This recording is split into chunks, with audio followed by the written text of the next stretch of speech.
Hello student, Moumita ma'am, welcome to our channel. আশা করি তোমরা সকলে খুব ভালো আছো। স্টুডেন্ট, লাস্টের ক্লাসে আমি তোমাদের মেজর পলিটিক্যাল সায়েন্স থেকে গভর্নরের উপরে ক্লাস নিয়েছিলাম।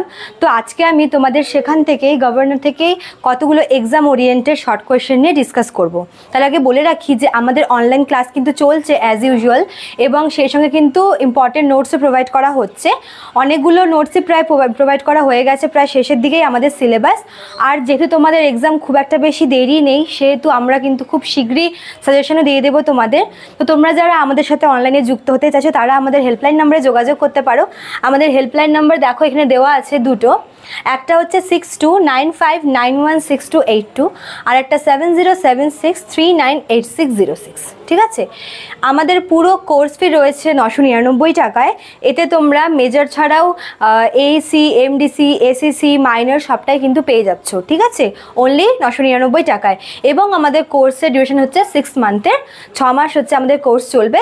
অলরেডি কিন্তু আমাদের 4 মাস প্রায় চলছে, এবং তোমাদের এক্সাম জুনের মিডিলে হবে। তো খুব একটা বেশি কিন্তু তোমাদের এক্সামের দেরি নেই। তাই তোমরা দেরি না করে যারা আমাদের সাথে অনলাইনে পড়তে চাচ্ছ আমাদের কাছে, তারা ঝটপট আমাদের হেল্পলাইন নাম্বার যে দুটো বললাম, যে কোনো একটি নাম্বারে তোমরা যোগাযোগ করে আমাদের সাথে অনলাইনে যুক্ত হয়ে যাও। ঠিক আছে, চলো টপিকে ফিরে যাই।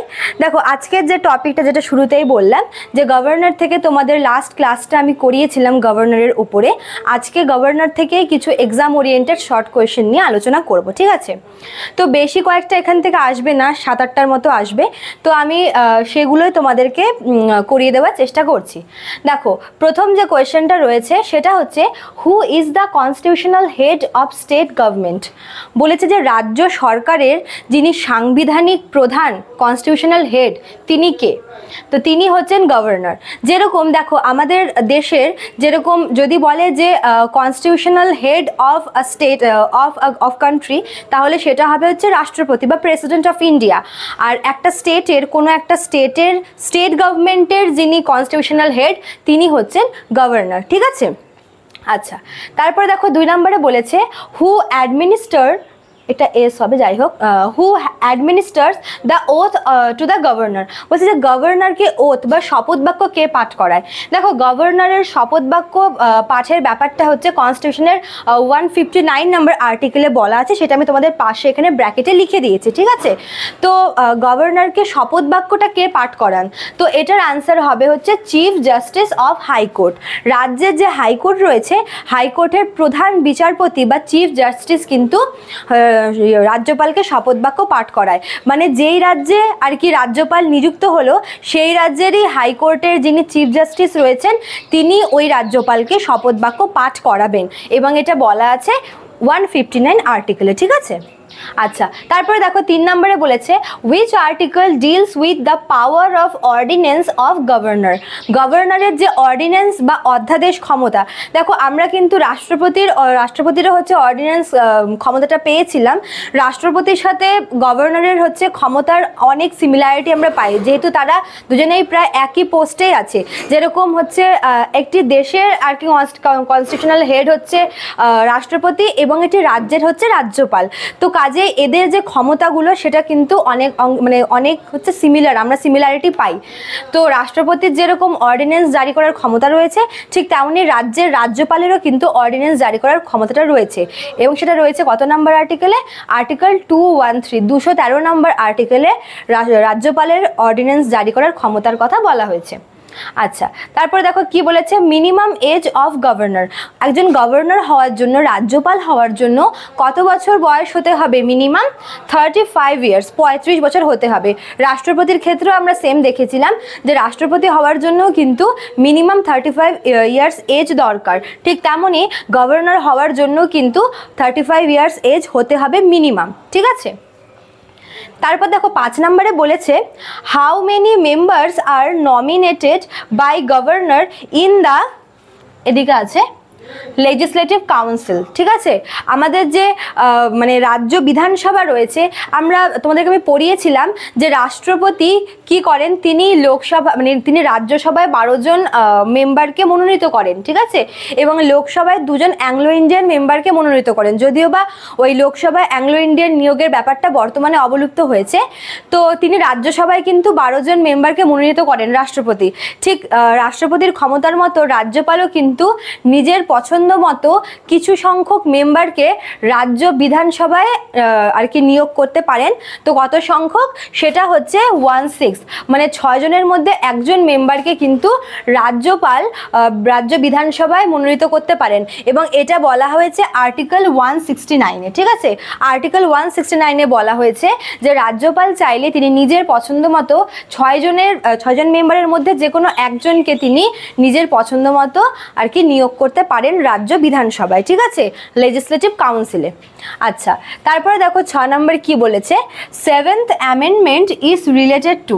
তোমাদেরকে আমি আগের দিন গভর্নর পড়ানোর সময় বলেছিলাম যে 1956 সালে যে 7 নম্বর কনস্টিটিউশনাল অ্যামেন্ডমেন্টটা এসেছিল, সেখানে কিন্তু একটা খুবই ইম্পর্টেন্ট ইনফরমেশন দেওয়া ছিল।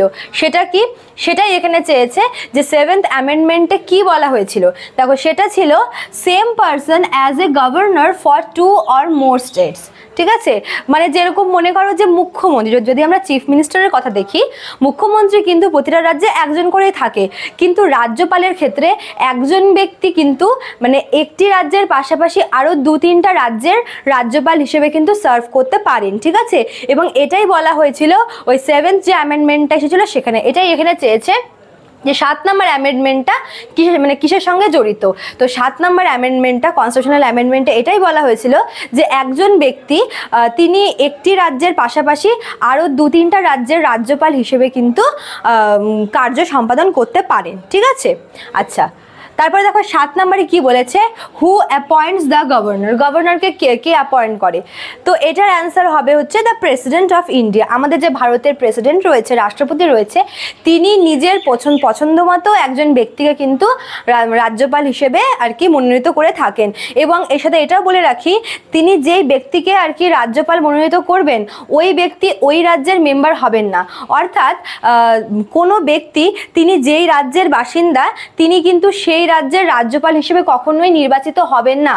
রাষ্ট্রপতি কি করে, সবসময় এমন ব্যক্তিকে মানে কোন একজন ব্যক্তিকে এমন একটি রাজ্যের রাজ্যপাল হিসেবে নির্বাচন করে যিনি ওই রাজ্যের বাসিন্দাই নন, ঠিক আছে। তো ভারতের রাজ্যপালকে কোনো রাজ্যের রাজ্যপালকে কে নির্বাচিত করেন, সেটা হচ্ছে প্রেসিডেন্ট অফ ইন্ডিয়া, ঠিক আছে, অর্থাৎ আমাদের ভারতের রাষ্ট্রপতি। তারপর দেখো 8 নম্বরে কি বলেছে, who can forgive the death penalty. এই যে মৃত্যুদণ্ড যে ক্ষমা করার যে ক্ষমতাটা, ঠিক আছে, এটা হচ্ছে কার আছে? এটা কিন্তু গভর্নরের আছে। দেখো, ভারতবর্ষে মাত্র এরকম 2টা পোস্ট রয়েছে যারা কিন্তু এই মৃত্যুদণ্ডটাকে ক্ষমা করতে পারে। মনে করো যে কোনো ব্যক্তির যদি মৃত্যুদণ্ডের আদেশ দেওয়া হয়, কোনো ব্যক্তিকে, কোনো অপরাধীকে যদি তার শাস্তি হিসেবে তাকে মৃত্যুদণ্ড দেওয়া হয় বা ডেথ পেনাল্টি দেওয়া হয়, তবে কিন্তু সেই শাস্তি ক্ষমা করতে পারে একমাত্র আমাদের দেশের রাষ্ট্রপতি অথবা কোনো রাজ্যের রাজ্যপাল, ঠিক আছে। তো রাজ্যের মধ্যে কার এই ক্ষমতাটা আছে, মানে রাজ্যের মধ্যে একমাত্র রাজ্যপালই হচ্ছেন এমন ব্যক্তি যিনি এই ডেথ পেনাল্টি বা মৃত্যুদণ্ডের যে আদেশটা, সেটাকে কিন্তু তিনি ফরগিভ করতে পারেন, ক্ষমা করতে পারেন, ঠিক আছে। তো এটা অ্যান্সার হবে হচ্ছে দ্য গভর্নর অফ স্টেট। আচ্ছা, আর লাস্ট এখান থেকে সেটা হচ্ছে who is the executive head of a state. একটি রাজ্যের এক্সিকিউটিভ হেডকে, তো এটা নিঃসন্দেহে এটার অ্যান্সার হবে হচ্ছে দ্য গভর্নর, ঠিক আছে। গভর্নর হচ্ছে একটি রাজ্যের এক্সিকিউটিভ বা শাসনতান্ত্রিক প্রধান, ঠিক আছে। আচ্ছা, তো এই ছিল তোমাদের গভর্নর থেকে ইম্পর্টেন্ট কোয়েশ্চেন। এগুলোর বাইরে কিন্তু কোয়েশ্চেন আসার কোনো চান্সেস নেই। আমি তোমাদের আরও একবার বলে দিচ্ছি, মনে করিয়ে দিচ্ছি, তোমাদের এখানেই মুখস্থ হয়ে যাবে। প্রথমে হচ্ছে আমাদের যে রাজ্যপাল, ঠিক আছে। রাজ্যপাল মানে আমাদের মানে স্টেট গভর্নমেন্টের বা রাজ্য সরকারের আর কি কনস্টিটিউশনাল হেড কাকে বলা হয়? গভর্নরকে বলা হয়। তারপর গভর্নরকে আর কি শপথ বাক্য কে পাঠ করান? সেটা হবে হচ্ছে হাইকোর্টের চিফ জাস্টিস বা প্রধান বিচারপতি, এবং এটা বলা আছে আর্টিকেল 159-এ, ঠিক আছে। তারপর হচ্ছে গভর্নরের যে অর্ডিন্যান্স মেকিং পাওয়ার, সেটা কত নাম্বার ইয়েতে আছে, আর্টিকেলে আছে, সেটা হচ্ছে 213 নম্বর আর্টিকেলে, ঠিক আছে। মানে রাষ্ট্রপতিরও আছে এবং সেই সাথে রাজ্যপালেরও আছে। রাষ্ট্রপতিটা খুব সম্ভবত হচ্ছে 123, এবং কেননা খুব কাছাকাছি, মানে রাষ্ট্রপতির হচ্ছে 123 আর রাজ্যপালের হচ্ছে 213। তো এভাবে মনে রাখবে যে এই নাম্বারগুলো একই, শুধু একটু মানে আগে পিছে করা, ঠিক আছে। রাষ্ট্রপতির হচ্ছে 123 এবং গভর্নরের কত, এটা হচ্ছে 213 নম্বরে, ঠিক আছে। আচ্ছা, তারপরে হচ্ছে গভর্নর হওয়ার জন্য কত বছর বয়স্ক হতে হবে? এটা হবে 35 ইয়ার্স মিনিমাম। রাষ্ট্রপতির ক্ষেত্রেও এই বয়সটা আর কি রয়েছে, এবং গভর্নরের ক্ষেত্রেও কিন্তু এই বয়সটা দেওয়া, মিনিমাম বয়স 35 ইয়ার্স।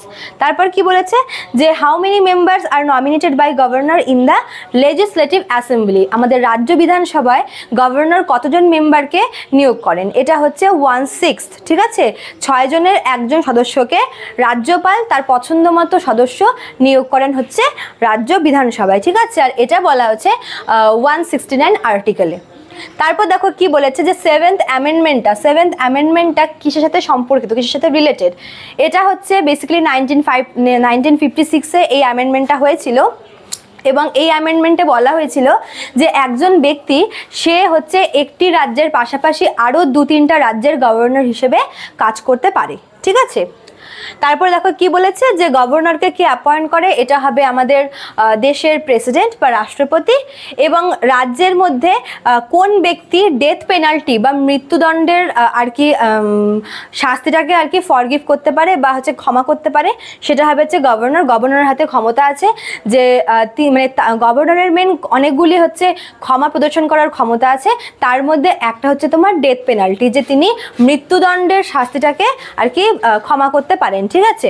আর এখান থেকে লাস্ট হচ্ছে এক্সিকিউটিভ হেডকে, একটা স্টেটের এক্সিকিউটিভ হেডকে, সেটা হচ্ছে গভর্নর, ঠিক আছে। তো এই ছিল তোমাদের আজকের ক্লাস, এবং গভর্নর থেকে যে সমস্ত কোয়েশ্চেনগুলো ইম্পর্টেন্ট সেগুলো আমি করিয়ে দিলাম। আশা করি তোমাদের ভিডিওটি হেল্পফুল হবে, এফেক্টিভ হবে। ভিডিওটি ভালো লাগলে অবশ্যই তোমরা লাইক, কমেন্ট করবে, শেয়ার করবে। চ্যানেলটিতে নিউ হলে পরে সাবস্ক্রাইব করে দিও। দেখা হচ্ছে নিউ ক্লাসে। Thank you.